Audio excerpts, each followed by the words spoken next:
Now then, let's go back to the fundamental assumption that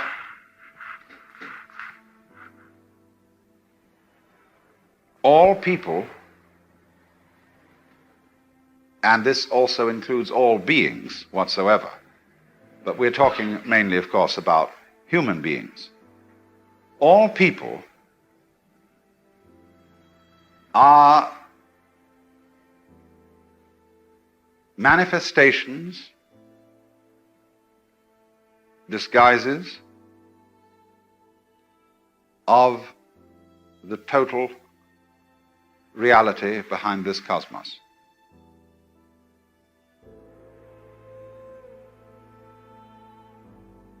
And that if that is so, there are not any mistakes in the world.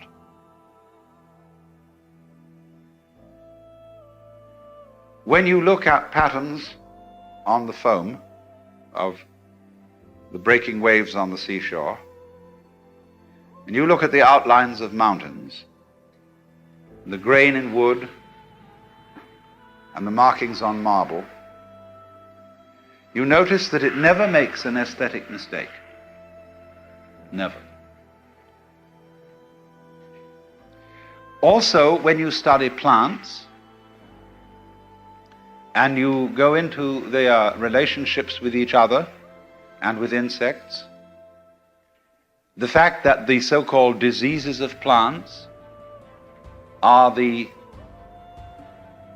full life of some other kind of organism having a ball. And you see this complexly interrelated world, and you realize that it all hangs together.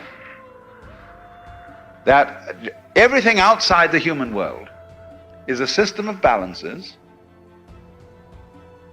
where you couldn't have really any form of life without the others going on too. There have to be friends and there have to be enemies. Because if there aren't enemies, the friends get too prosperous and they kill themselves by their excess of exuberance. So they're constantly being pruned by various kinds of enemy species. And what is, when you got down there and you suppose you identified yourself with a certain plant, you would thoroughly object to, if you were a lettuce, to the snails eating you up. And also a person who gets identified with lettuces, you see, say somebody who grows lettuces for his living, gets mad at the snails. But actually,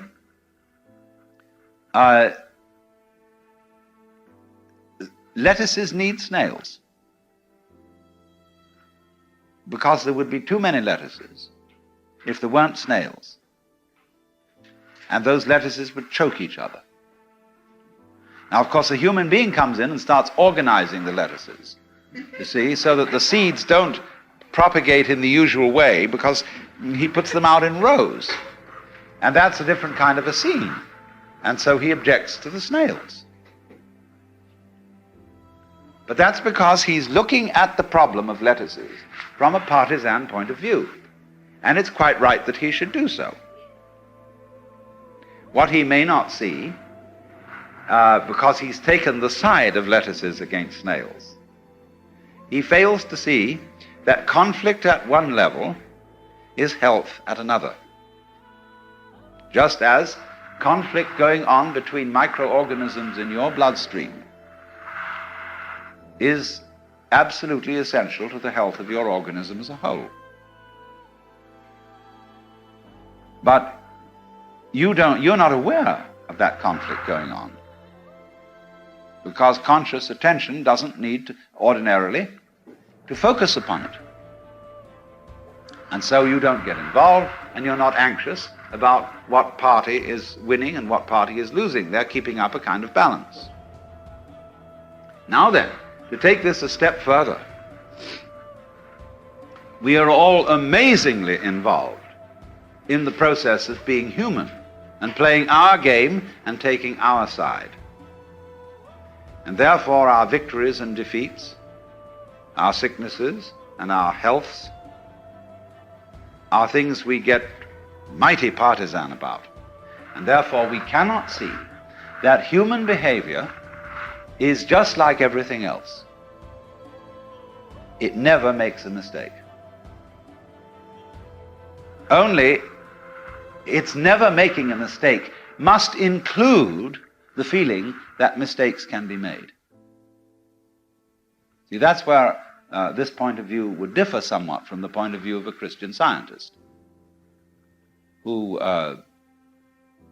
strives manfully, in a way, to assert that evil is purely illusory, but doesn't quite grasp the point that the illusion of there being something evil is important and good too.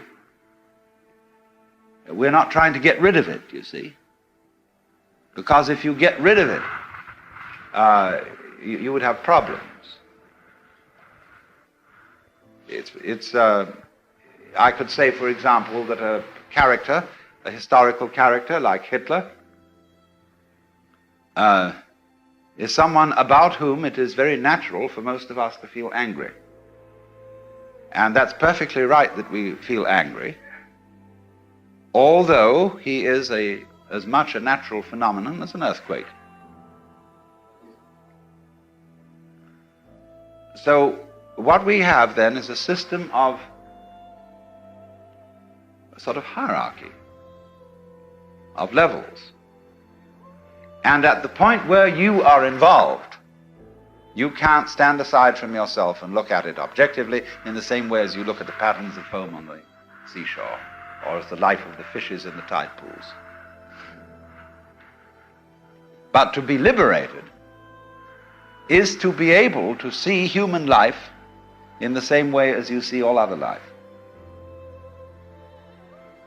And to do that, you have to be able to live, as it were, on two levels: the level of involvement and the level of detachment. And therefore, cultivating the level of detachment is something that is done through the mysterious human property of self-consciousness. To be able to know that you know, to feel that you feel.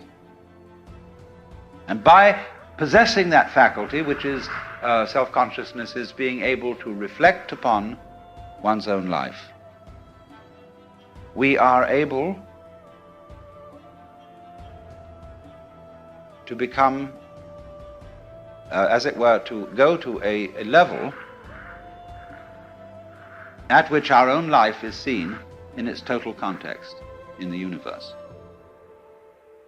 That is to say, to realize that yourself is not your ego, which is the standpoint at which you are involved in your game and taking sides, but yourself is the eternal, immeasurable reality that is what there is. There was a wise rabbi once said, "If I am I because you are you, and you are you because I am I, then I am not I and you are not you." In other words, we're not separate. We define each other. We're all backs and fronts to each other.